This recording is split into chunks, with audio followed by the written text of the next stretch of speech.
de todas estas entradas para mandarla a la salida, de acuerdo a lo que haya en las combinaciones de entrada, A, B, C, D. Si están en 0, 0, 0, 0, se elegiría esta entrada, según nuestro problema didáctico, ¿no? Quizás si algún dispositivo tiene que en 0, 0, 0, 0 se elija la de hasta abajo, pues entonces habría que colocar esta información acá. O si están en alguna otra distribución, de aquí para acá hasta la mitad sean unos y luego sean los otros, pero de aquí van en orden descendente y aquí ascendente, pues habría que estudiar el dataset del producto para poner los datos en el lugar adecuado. Pero suponiendo que las cosas van descendentemente, que el primero va arriba y así, hasta completar hasta abajo, ¿qué es lo que hay que hacer? Simplemente las salidas que nos dieron aquí, de esta tabla de verdad, ponerlas en las entradas. Y esto quiere decir que vamos a poner 0, 1, 1, 1, 0, 0, 1, 0, 1, 0, 1, 0, 0, 0, 1 y 1, tal cual. Y cuando ocurra ¿cómo se llama? La combinación 4 ceros, pues va a salir este 0 en la salida, sin problemas. Si pasamos a la combinación 0, 0, 0, 1, ocurrirá la salida 1. Y eso es lo que va a ocurrir en todos los casos, hasta que lleguemos a 4 unos, obtendremos esta salida. Ahí no hay ningún problema. Simplemente el traslado de la información es transparente. Simplemente colocar lo que salió de la tabla de verdad en las entradas del multiplexor. Eso es claro. No tengo que construir ningún circuito integrado, nada. Simplemente tomar algún dispositivo que ya tenga para volcar mis salidas. Si no existiera, pues puedo poner en cadena 2 de 8 y elegirla, poner alguna compuerta que elija cuál de los dos es el que se va a activar, como en algún problema de las notas. Pero más allá de eso no hay ninguna complicación. Luego, lo que sí ya puede representar en algunos momentos cierta complejidad, aunque no tanta, dependiendo cuál sea la variable que se elija para mandar a las entradas, sería esto. Aquí yo lo que tengo que hacer es reducirlo a un MUX de 8 entradas. Este era un MUX de 16, sin problema, 16 salidas. Este es un MUX de 8. ¿Y qué es lo que estoy haciendo? Como un MUX de 8 solamente tiene 3 entradas de selección o 3 selectoras, entonces nada más va a tener 8 combinaciones posibles. 2 por 2, 4 por 2, 8. 8. Entonces ya no me van a caber las 16 salidas. ¿Qué tengo que hacer? Tratar de reducir. En primera instancia, lo que se hace por sencillez es utilizar la variable de menor peso. Pero eso no impide que pueda utilizarse cualquiera de las demás. Ajá. Pero en primera instancia vamos a verlo así. Utilizo la variable d. Y entonces lo que voy a hacer es agrupar los conjuntos, en este caso de 2 en 2, porque voy a reducirlo a la mitad. Entonces voy a agruparlo. Y en este caso me quedan juntas, porque son las variables cuyos valores sean iguales. 3 ceros, 3 ceros. Así quedó. Las siguientes 001 y 001. Las siguientes 010, 010. Y así sucesivamente. Voy agrupándolas. ¿Y qué va a ocurrir? Voy a ver qué ocurre en la salida dependiendo de las condiciones de entrada. Y vamos a añadir una pequeña columna. Ajá. Que sería nuestra, ponemos F, y esta será nuestra F, para identificarlo adecuadamente. ¿Qué ocurre? Nosotros observamos, esta es la variable D primero, esta es la variable D que irá en algunas de estas entradas. En algunas, o puede ser que en ninguna, dependiendo cómo esté configuradas las salidas de nuestro circuito, pero puede llegar a no aparecer o aparecer muchas veces. Entonces, vamos a ver. La salida en este caso dice que, en este caso, cuando están en ceros, la salida es 0. Y en este otro caso, cuando D es 1, pero A, B y C siguen siendo 0, la salida es 1. Entonces, esa salida para ambos casos, ¿qué nos dice? Que es exactamente igual a D.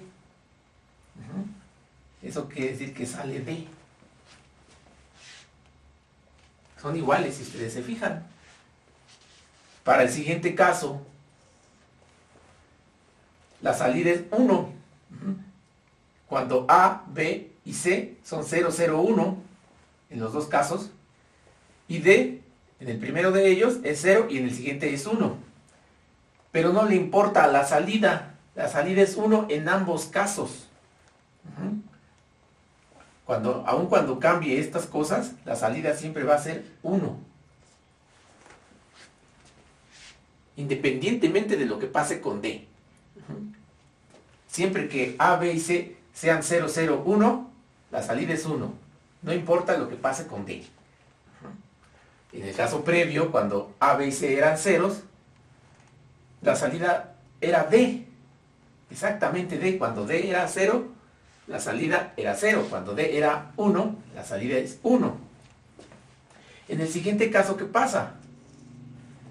Algo similar. Cuando están en 0, 1, 0, ¿qué pasa? La salida es 0. Aquí aparece 0 y 0. Independientemente de lo que haya ocurrido con D. Entonces, se fijan, estamos reduciendo esto de dos casos a uno cada vez. En el siguiente, ¿qué observan? Cuando A, B y C están en 0, 1 y 1, en los dos casos, si D está en 0, la salida es 1. Si D está en 1, la salida es 0. Esto es, se opone. Lo cual quiere decir que sale D negada.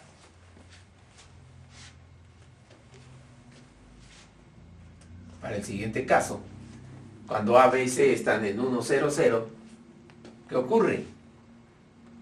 Lo mismo que en el anterior. Si D es 0, sale 1. Si D es 1, sale 0. Nuevamente es D negada. Para el otro, ¿qué obtenemos? 0, 1, 0 en A, B y C. Si D es 0, la salida es 1. Si D es 1, la salida es 0. Otra vez es D negada.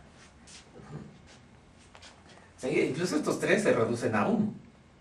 Habría que ver si con alguna combinación de compuertas, pues lo podemos reducir. Pero bueno, en este caso tendríamos uno de 3, 6. Un mux de 6 entradas combinándonos 2. O dejándolas libres, pero comercialmente no hay mux de 6 entradas. Entonces da lo mismo. Ahora, ¿qué tenemos en este caso? Cuando A, B y C están en 1, 1, 0, la salida siempre es 0, independientemente de lo que esté pasando con D. Entonces aquí es 0. Y ahora cuando A, B y C son 1, la salida es 1, independientemente de lo que esté pasando con D. Y ya tenemos nuestra reducción. Como vimos, aquí dan 3 casos con D negada, 2 casos con 0, 2 casos con 1. Entonces este podría ser solamente una línea de entrada, pero habría que hacer alguna configuración adicional para que no se confundan las cosas. Entonces lo más simple es ya, reduje de 16 a 8. Entonces, ¿qué pasa? Ya es simplemente conectar la primera línea, luego la voy a poner a D. La segunda línea la voy a poner a 1, que sería, ponerlo a 1 es ponerlo a digamos al voltaje de referencia, podríamos ponerlo a 5 volts, 1 lógico. La siguiente entrada la ponemos, ¿a dónde? a cero lógico o tierra. Esa sería la tierra, ¿no? La siguiente entrada va a denegada. Entonces esa la mandamos denegada. La otra va a denegada también. La que sigue también va a denegada. La otra va a cero. Y la que sigue va a 1.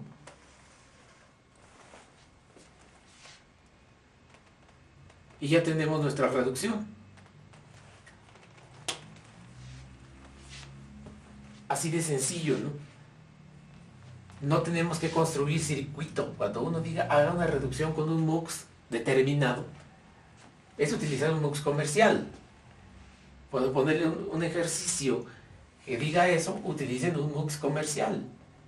Ahora, puede darse la situación en que no les digan que utilicen específicamente. Si nada se dice, utilicen siempre que da mayor facilidad, que sería el de menor peso. Pero si se dice que utilicen el de mayor peso, entonces es básicamente lo mismo. Simplemente que los grupos no quedan juntos. Supongamos que queremos utilizar el de mayor peso. Y eso que se quede como ejercicio. Si quisiera utilizar el de mayor peso, sería A.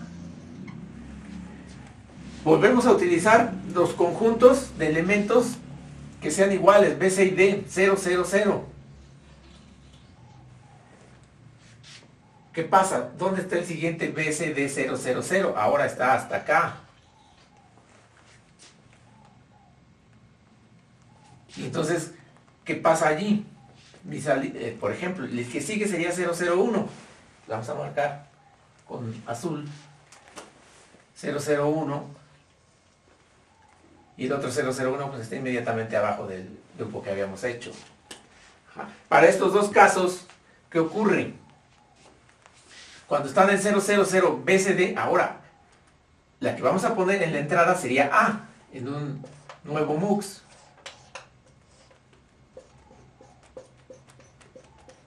Lo que vamos a poner es A. Lo que vamos a poner aquí es BCD. Entonces, ¿qué ocurre en estos casos? La salida, cuando estos BCD están en 0, la salida es 0 y es 1. Entonces hay que ver qué es lo que está ocurriendo. La salida, la entrada de A es 0 y es 1. La salida es 0 y aquí es 1. Entonces es exactamente igual a, para estos casos, es A. Y aquí también es A, si ustedes se fijan. La salida es exactamente igual a A. Entonces ahí estaríamos poniendo A. Para el otro caso, la salida es 1, cuando es 001, y acá es 0. 1, cuando A es igual a 0. 0, cuando A es igual a 1. Entonces me está saliendo A negada.